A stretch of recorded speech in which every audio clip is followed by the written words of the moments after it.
Somebody asked me, they said, hey, Pap, how do you rank up fast in the Air Force? I'm about to tell you.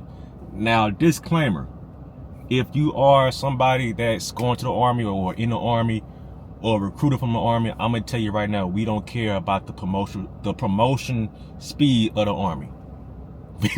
We do not care. So say them comments. All right, we don't care. This is about Air Force promotions. All right. Also, another disclaimer. This was my experience that happened in my career. So if you are an old head veteran or you're currently a sergeant in the military, I'm gonna tell you right now, I don't care what you gotta say about my experience. This was my experience. This happened to me. If you weren't there, shut the hell up. Shut the hell up. I don't care. Well, you should have did this shit. I don't care. Shut up. Shut up. All right, so check this out. Ranks E1 through E4 in the Air Force, you are given. You have to spend a certain amount of time in each rank in order for you to get the next rank. Now, you have to test for E5. E5 is Staff Sergeant. Now, there is a way to go from E3 to E4 faster. It's called BTZ, which stands for below the zone. Alright? And if you are accepted, you get to put on the stripe earlier than usual. Alright? Now, how do you go for BTZ? Now, you have to be selected by, your squadron or whatever. Now, if you are selected, you and your supervisor have to put together a package.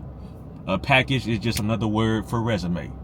And what this package would entail is everything that you did from E1 to E3. So if you got a lot of schooling done, that's going to help you. If you got a lot of volunteer hours, that's going to help you. If you got deployments, that's going to help you. If you got awards, that's going to help you. If you do your job very well, that's going to help you. All right. So once you're selected, you're going to go against either somebody else in your squadron or some few other E3s that trying to be E4 as well. Me personally, I went against a fellow, I went against my peers, a peer that was in my squadron. So I went against a female, right? And when my package was put together, it was a pretty good package. I was pretty surprised myself of the package that we came up with. And it was really kind of really hard to deny me or not give me the strike. But hey, it happens, because I'm gonna tell you right now, I gotta keep it real. It's really a political thing. Race and sex plays a role as well. If I'm a black guy and I'm going against a white dude or a white girl that everybody in the squadron likes, I'm going to lose. You're going to lose. Because if you're not part of the clique, if you're not part of the ass kissing clique, or you're not that woman that everybody wants in the squadron, but you're not going to win. You're going to lose. And that's exactly what happened to me. I did everything in my power to have the best package and everything, and I ended up losing because with me being security forces, the reason that they told me is because I lost because that person wrote more tickets than me. Writing tickets as a security forces or military police, it don't really hit the same as if you writing a ticket on the civilian side. And what I mean by that is, once you separate, bruh, you fucking go apply for a job on the civilian police force, they're not gonna ask you how many tickets you wrote. Pap, how do you know? Because I went through the interview process for a police department down here, and I ain't get asked not one question, how many tickets have you wrote? It doesn't fucking matter. It's like brownie points, or you get a cookie if you write tickets in a goddamn military. You know what I'm saying? And there's no quota to meet. It's none of that. I'm just being real. So that's just really how it is for security forces. And yeah, so I end up losing. And once they told me that's how I lost, I was like, oh yeah, this shit rigged. This shit is rigged. But I like to think other squadrons are not like that. And you know, if it is, cool. If it ain't, that's tough.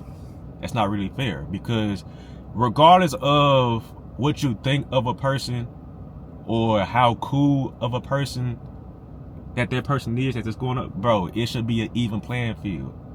You know what I'm saying? Like, if I know I got the best, it should be all about what my package entails, not the person that's trying to get BTC as well.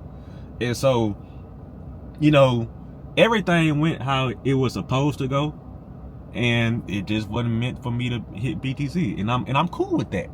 Because here's the thing, when you put on E4 early, you test for E5 earlier than expected.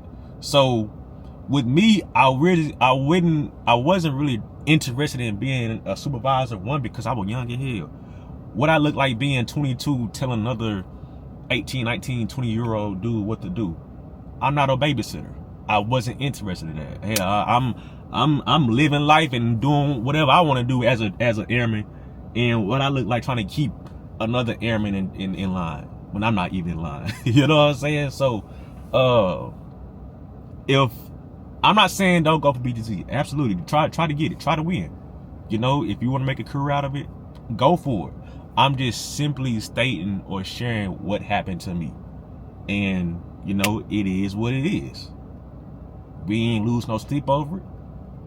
We just kept pushing. Now I will say it did make me more of a dirtbag airman. I don't know. I really didn't care, because I was a Raven. I felt like at the time, listen to me now. Listen to the message and not the messenger. With me being a Raven, I was already, I felt like, on a high pedestal, because everybody couldn't be a Raven. You know, this is Raven in security forces. This is a gate guard or somebody that be on patrol in security forces. So I was up here as an E2, E3 in other, E3, E4, and other E3s and E4s that was in the career field that was down here. That's just how I was thinking. Is it child to think like that? Absolutely. But that's just how much